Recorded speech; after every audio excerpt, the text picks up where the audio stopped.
trapped inside a facility with impending doom and no clear explanation why, having to escape in a set amount of time? It's a tried and true premise, but every time a visual novel like this gets announced, me and many people get just as excited as the last time we saw it. Maybe it's the writing, maybe it's the staff, but it happens every time, and this phenomenon definitely applies to Root Double Before Crime After Days, a sci-fi escape visual novel written by Takumi Nakazawa of Ever 17 fame. Can Root Double match the expectations that one of these fans may have, or is it a repeat of Nakazawa's incomprehensible I.O.? Let's find out in this review. Before we start this off, I have to say thanks to the people who made this, especially Womentia Translations. Root Double is a visual novel that I've been looking forward to for a very long time, and to see my favorite translation group become official translators through this game? Absolutely awesome. Keep up the great work. They translate some of the most interesting sci-fi visual novels out there, and I'll always be looking forward to a Womentia release. Let's just get this out of the way. Root Double is a well-written work and definitely one of the best visual novels out there in the West. But this is almost to be expected, something that you could have figured out if you just looked into the stats of the work. With a great premise, interesting twists, well-developed characters, and a phenomenally executed final round, this is definitely a visual novel that has a story that shouldn't be missed. But before you start playing this game, you should know a fact about it. Root Double is a work that actively prioritizes the writing, but it is fixated on its goal of making a great story to the point that the decisions it makes can hinder one's experience with the work. To understand why this is the case, we need to understand the premise of the story itself and how it is executed, which is tricky given how much of the plot of Root Double can diverge from its original premise. Root Double has a story that drastically changes throughout your course with it, with many changes in perspective on the situation and complete overhauls on how the basic premise is viewed. Given this, it's fair to say that unless a plot summary spoils quite a bit of the story, you're not getting the entirety of it, so I'll try my best to give you the gist of what's going on, but keep in mind that your experience with the game may not match up with what I'm saying completely. The story is set in the year 2030 in Rokume City, centered on the events that occurred during the incident in the Labdo facility. On September 16th, Labo undergoes a nuclear meltdown, and to prevent leakage, the facility shuts down its doors. Unfortunately, the safety mechanism puts our cast of characters at risk of death due to excessive exposure, as they are trapped inside the facility. Of course, they'll have to try to survive and get out before, they die. But the story is much more than just an escape story. Throw in aspects like insanity, ESP, traces of a different purpose for Labdo, and a world that has drastically diverged from our current world line, and you get a game that is rather interesting with an engaging story and world. These factors make the premise of the game much more about what we do not know than what we do know, as we question why the events in the story occur, why the characters in the facility are there, how these events relate to the characters, and the truth behind the facility. These questions make up the essence of the story, and they all add to one's engagement and experience of the game. While malleable, it's a premise that works exceedingly well, interesting enough to get you hooked into the world while being flexible enough to do a vast amount of things in the story. Root Double is an ambitious game, and it tries to do a lot. It plays around with unreliable narration, it deals with the nature of society and racism, it questions what it really means to be human, it deals with people on the brink of insanity, it shows how the will to survive affects how people react, and the list just goes on and on and on. It does a lot, and while this giant list may seem intimidating and may make you think it packed too much for its own good a la Rewrite, Root Double generally does a great job in integrating its thoughts into the story, even though it demands a lot from both the reader and the writer. Every idea it tries to float is solidly integrated into the story, with the biggest example being the senses sympathy system, which is the core of the gameplay and essentially integrates trust into granular controls for decision making. It's a premise that enables an idea and plot-focused story, and it is rather engaging and intriguing, one that will hook you in and serve as a great example of a work in this genre. For those of you who haven't experienced the staples of sci-fi visual novels through the Infinity and Zero Escape series, what you can expect from Root Double is a story primarily based on mystery and tension, handling them in a specific style that is distinct in comparison to other visual novels and other mediums. It is a thrilling and engaging style of writing, with an emphasis on aspects relating to the story and attributes I mentioned earlier. And it's one that utilizes its medium to its fullest potential, implementing and dealing with perspective in a way that is near impossible to achieve in other mediums. For those of you who have played these games, you're going to be right at home with Root Double, as they have a very similar style given the people who made them and the premise itself. But Zero Escape diehards may be a bit disappointed, as it's a lot more like the works in the Infinity series, for better or for worse. What this means is that you're not going to get as tight a story as in Zero Escape. And out of the two aspects of mystery and tension, it's a lot more mystery than tense. And also there's a fair amount of slice of life, which, while making the world more immersive, detracts from the strengths of the story. It's important to keep in mind though that while you may have personal preference for Zero Escape over the Infinity series or either or the other, neither is worse than the other, it's just different. Each style has its own strength, like how Nakazawa's style emphasizes the characters more than Uchikoshi's style, for example.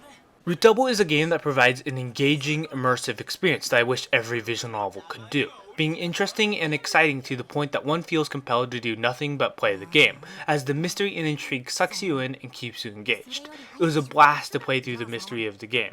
It was awesome to see the plot elements unfold in the way it did, and the atmosphere was absolutely a blast. I could go on and on why this visual novel is great to play, but that would take forever, so I will say this. The general experience of playing this game is like getting into a great book that you don't want to put down. And this is personally what I want to see in every visual novel I play.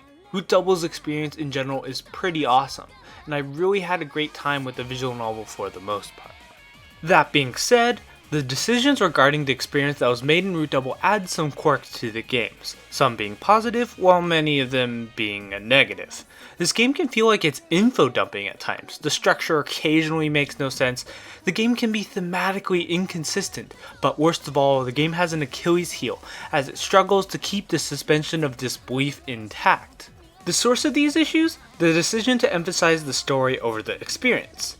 This game is weird in the fact that many of the criticisms one may have during their playthrough of Root Double often can contribute to some payoff later, which makes for a consistent story with an inconsistent experience, one that can take you out of the game, and is just one example of what this game does.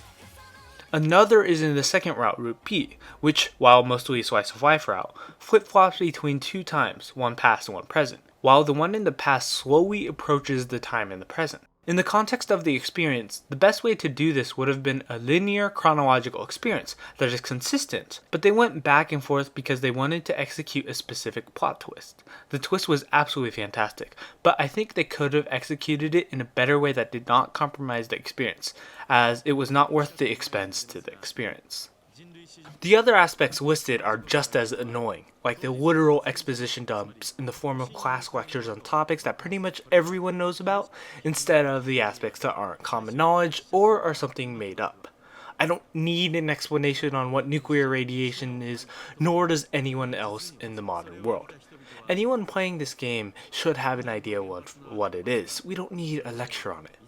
The explanations on aspects like BC, the mechanic that the story kind of revolves around, are potentially even worse because they are an example of how this game can break suspension of disbelief, as they are pretty much unbelievable. This game portrays a realistic world, one that seems to be a potential route to our current world, but due to how this story times its events in history, the world breaks suspension of disbelief. There's more examples of suspension of disbelief breaking, like the fact that in 2030 it would be unusual to use the internet. But in general, these issues that break your suspension of disbelief and are completely unbelievable probably won't ruin your experience, but it can definitely take you out of the game and influence it. In this context, Root Double is a very interesting work. It does a lot in the writing department, but its fixation on the story negatively influences the experience. I've been pretty excited for this, expecting it to fill the void of sci-fi visual novels as I wait for Zero Time Dilemma, and while Root Double provides a solid experience overall, being very engaging, interesting, and compelling, it's the little things that keep a game from greatness, and in this game, there are definitely things that keep it from reaching its true potential in the experience aspect. While most visual novels have a very limited form of gameplay through selecting options, Root Double does a bit more than the average visual novel through the senses sympathy system, which is, as mentioned previously, a form of gameplay that integrates the themes of trust into your decision-making process. On the top right corner there exists a little circle for the system whenever you need to make a choice, and whenever you use it, you need to dial a sense value on a slider based on how much you trust each character and how much emotion and awareness you think the character needs to have. While doing this, you also need to consider the importance of the decision, which is indicated by the color of lines, with blue not being that important, yellow being a caution, and red being a life or death situation. That being said, while it's well integrated into the game, looking nice and adding to the story, as an aspect of gameplay it is essentially a glorified and overly convoluted choice system that is more frustrating than enjoyable.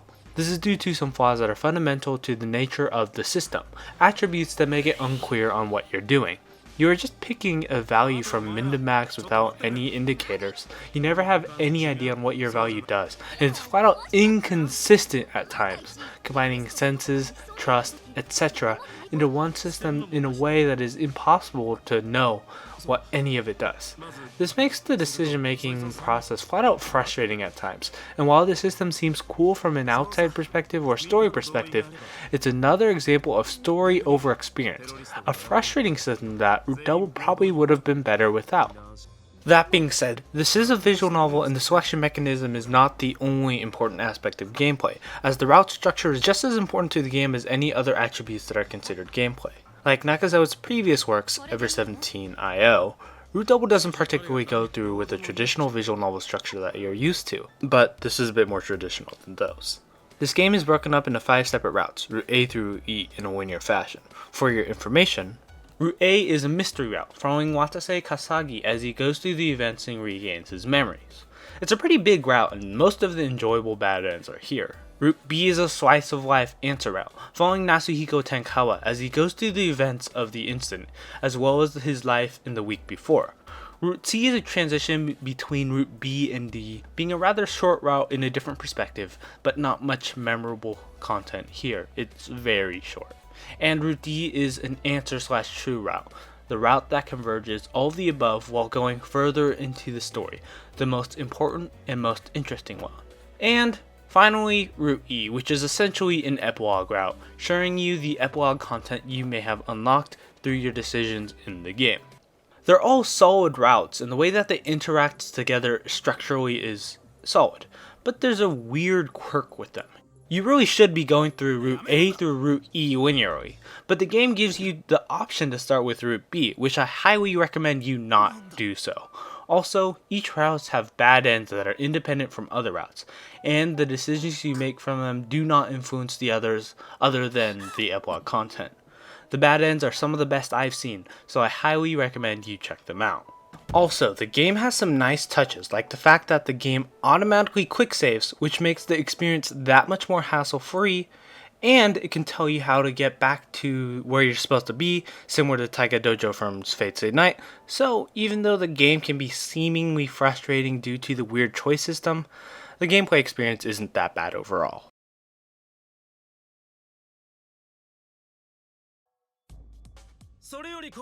Root Double, as a work that focuses solely on the story, has a presentation that serves to present the story to you. Nothing more, nothing less. At no moment in time can you point to Root Double and say that it looks particularly bad, but I'd be hard pressed to say that it looks overly impressive either. There are some exceptions of course, but in general, yeah. The issue with this game is that it's not that inspired, it looks generic and bland, with a nice but boring anime style. Given that Root Double was made in 2012, the visuals are some of the sharpest and cleanest out there in the visual novel medium, because, well, it's more modern than most of them. But you probably already have a good idea of how they look if you've seen any of them or a sci-fi anime in the past few years. Root Double represents its atmosphere and setting well, but the visuals are not a standout feature of the game and only serves to do its job for the most part. I'd say the sound of this game follows the same philosophy as well, managing to do its job but only to enhance the story. While the music is pretty solid all around, never sounding like it's out of place or irritating, most of the soundtrack is slice of life or atmospheric, which doesn't sound particularly interesting. However, Root Double makes this rather tolerable, as the soundtrack is one that is used better than it sounds. The music makes its mark, being effective at getting you to feel the emotions of the story, and it's noticeable to the point that it feels like it could stand alone, but it really can't because it's not that interesting. Of course, when the score wants to do something interesting and engaging with its music, it can do it very well, like with Rondo Carousel, as it does a great job in making an immersive atmosphere, getting you interested in the work, and keeping you engaged with what it has to offer. But this is the exception, not the rule, and in most cases, it just does its job. The music adds a lot to the work, but overall, it is just another tool in the toolbox for the story. It's not often that you see a work that prioritizes one thing over everything else, and it's even more unusual to see that its prioritization actually leads to a worse experience. But Root Double is this game, and it's almost disheartening to see it this way. That being said, while this review may have sounded harsh with its incessant hammering on the aspect of story over experience, because it is a key aspect of the game, Root Double overall is a work that is truly a great game, even if it has flaws that can seem to be rather apparent. With an engaging, interesting, and compelling story, Root Double is a game that is absolutely worth playing through, and it is one of the best visual novels that Steam has to offer. This game is definitely worth your time, but just be aware that it has its fair share of issues, like suspension of disbelief breaking and exposition dumping, that just may keep it from greatness to many. Overall, Root Double is an 8.5 out of 10 and a RockmanDash recommends. This has been RockmanDash Reviews, signing out.